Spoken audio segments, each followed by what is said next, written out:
गरीब साध साध सब नेक हैं, आप अपनी ठोरे। जो सतलोक ले जाएंगे वो साधु कोई और।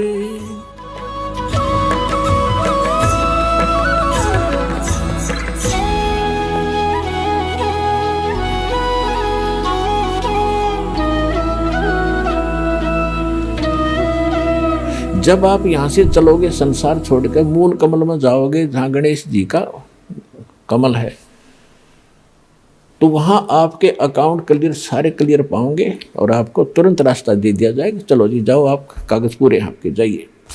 फिर आप आओगे सावित्री ब्रह्मा जी वाले कमल में, जिसको अधिष्ठान चक्र कहते हैं, स्वाद चक्र भी कहा है। इसी तरह वहाँ से आपको क्लीन चिट तार में लगी, आप जाइए। फिर इसमें नाभि कमल में आओगे विष्णु जी के कमल में। फिर यहाँ से भी आप आगे चलोगे कि आपका अकाउंट क्लियर, जाइए हृदय, फिर कंठ कमल, फिर आप पहुँचोगे त्रिकुटी पे। जब आप त्रिकुटी पर पहुँचोगे वहाँ परमात्मा मिलेंगे इस दास के रूप में। अब जैसे आप यहाँ गुरु जी के प्रति जैसा व्यवहार, जैसा विचार और जैसी श्रद्धा आपकी है, ये आपकी यहाँ रिहर्सल कराई जाती है कि गुरु मानुष कर जानते ते नर कहिए अंध, ओवे दुखी संसार में आग काल के फंदे।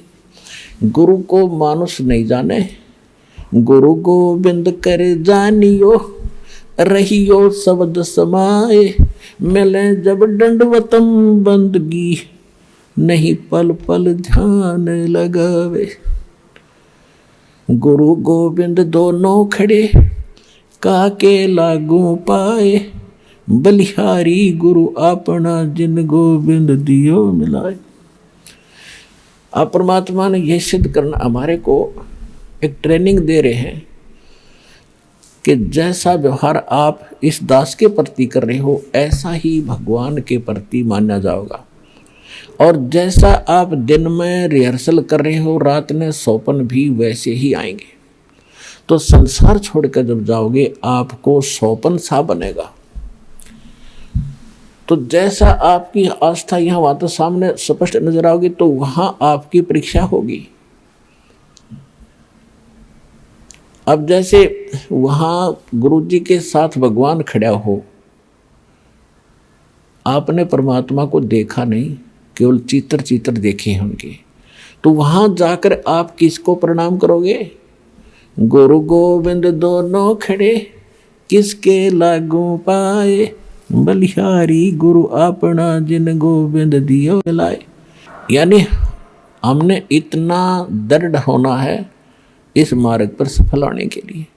वो जो दास के रूप में होगा वो भगवान ही होगा वहाँ पर। अब परमात्मा ये भी देखते हैं कि जैसे 120 वर्ष भगवान रह कर चले गए यहाँ पर, और इस दास के स्थान पर अगर वो आज होते तो आप तो पहचान तो सकते ही नहीं, क्योंकि जब भी ना पहचाना, क्योंकि जो लाहे का काम करें, एक लंगोटी ही बांध, धोती ही बांध के फटे पुराने कपड़ों में घूमे फिरे, सारा काम करें, तो हमने सोचे जनसाधारण आम आदमी है। तो इसलिए परमात्मा वो एक विधान बताएंगे और इसलिए दास को भेजा के भगवान को पहचानवा दे, आपको पहचान करा दे। और कैसे मिलेगा ये नियम बताओ। तो जैसे उस समय भगवान होते इस दास के स्थान पर आप जैसा व्यवहार करते, तो भगवान ये सब आपके अकाउंट जमा होता रहता आपका कि इसका कैसा व्यवहार है, कैसा विचार है। तो अब दास ये देख रहा है, दास के प्रति जैसा आपकी भावना, जैसे आपके विचार, आपकी श्रद्धा है, तो आपकी वहाँ बुक में लिखे जा रहे। परमात्मा वाले स्थान के पास आपकी एक अलग से बेड है, आपकी बही है, आपका अकाउंट खुला हुआ है, एक फैक्स वहाँ जाता है। तो उस समय फिर आपका जैसा स्वभाव आप वहाँ प्रयोग करोगे त्रिकुटी पे, जैसा आप यहाँ कर रहे हो एडिट होगा। फिर वहाँ से अगर गलती कर दी तो आपको फिर भी वापस पटक दिया जाएगा, वहाँ से भी आपको फेल होकर वापस निराशा हाथ लगेगी। यहाँ अलग बात है कि किया हुआ कर्म यहाँ ऊपर के ब्रह्मांडों में आप देवता बने रहोगे हजारों लाखों युगों तक, और फिर वहाँ आपकी पूरी पूंजी भक्ति नाश करा कर ये वापस पटक देगा धरती पे। तो इससे बचने के लिए जो पहले हम मार खा गए, हमने धोखे खाए, उससे बचने के लिए अब ये फाउल पॉइंट बताए जाते हैं। इसमें दृढ़ रहना बच्चों, बार बार यही आपको बताया जाता है। जब आप त्रिकुटी पर पहुंचोगे तो वहां ये नीचे के मंत्र तो हो गए साफ, कंठ कमल तक सारे आपका हिसाब किताब हो गया। आपके साथ वो 2 मंत्र का जाप वो और साथ है। यहाँ कंठ कमल से लेकर त्रिकुटी तक जाने का बहुत लंबा रास्ता है। ये तो एक यहाँ तो मैप है, वहाँ ओरिजिनल चीज़ है। तो वहाँ जाने के बाद जब आप पहुँचोगे तो 2 मंत्र आपके पास होंगे, 3 मंत्र होंगे, उनकी कमाई आपके साथ होगी। ओम तो ब्रह्म का है, और दूसरा जो मंत्र सांकेतिक आपको दिया जाता है सतनाम में, वो अक्षर पुरुष का मंत्र है, सातसंग ब्रह्मांड के स्वामी का। अभी तक हमारे को 10वां द्वार का ही ढोल पीटा गया ऋषि व ऋषियों के द्वारा। और एक जम्मू के अंदर मधु परमहंस को आवे, कबीर पंथी को और कख का पता नहीं इसने, और वो कबीर साहब की कितना अधूरी सी बाणी पढ़ ली, 11वीं खिड़की एकादश, और वो छाती कुट्या करता ने कहा था मेरे जैसा किसी के पास ज्ञान नहीं, इस ब्रह्मांड में जो वस्तु है मेरे पास नहीं। और 11वां द्वार पा गया, 11वां द्वार इसे किसी ने बताया नहीं। कमाल के आदमी है। ये तो कबीर सागर में लिखा है, आपने पढ़ लिया तो कला टूट गया। भक्ति आपके पास नहीं, ज्ञान तुम्हारे पास नहीं, जबकि कबीर साहब ने तो 12वां द्वार बताया है, 11वां नहीं है। 11वां तो अक्षर पुरुष के लोक में जाता है, इसने उसका भी ना पता, वो सुन रखी है 11वां द्वार एकादश खिड़की लगी। अब क्या है, जो ओम नाम के जाप का कमाई है वो वहाँ त्रिकुटी पर अकाउंट करवा दिया जाएगा। धर्मराज के दरबार में जाएंगे, परमात्मा आपके साथ होगा इस दास के रूप में, और उनसे कहेगा भाई इसका हिसाब करो। गीता अध्याय नंबर 18 के श्लोक नंबर 66 में आपका विधान है, क्योंकि वहाँ जैसे वकील बताते हैं जजों के सामने, जी ऐसा उस धारा में ऐसा लिखा है, ऐसा लिखा है, ये खरा उतरता है, तो जज उसको स्वीकार करता है।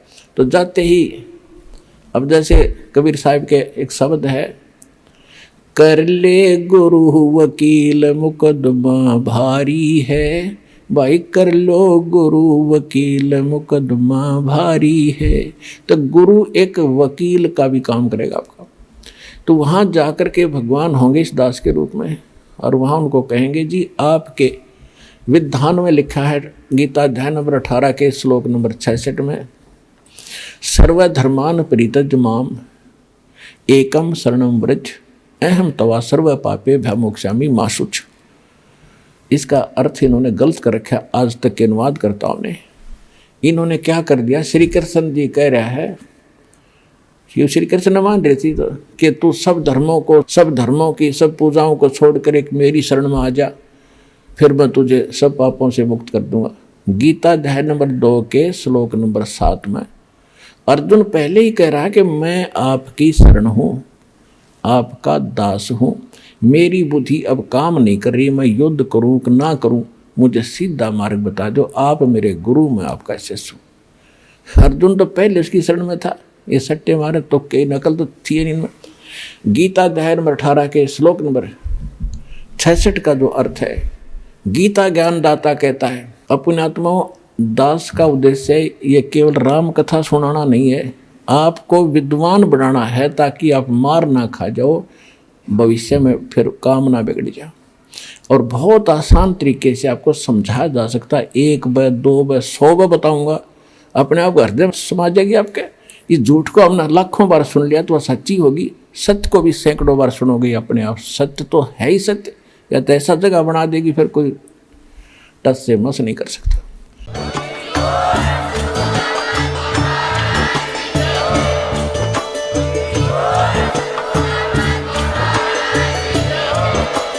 आप सुन रहे थे जगत गुरु तत्वदर्शी संत रामपाल जी महाराज जी के मंगल प्रवचन। अधिक जानकारी के लिए विजिट कीजिए हमारी वेबसाइट www.jagatgururampalji.org।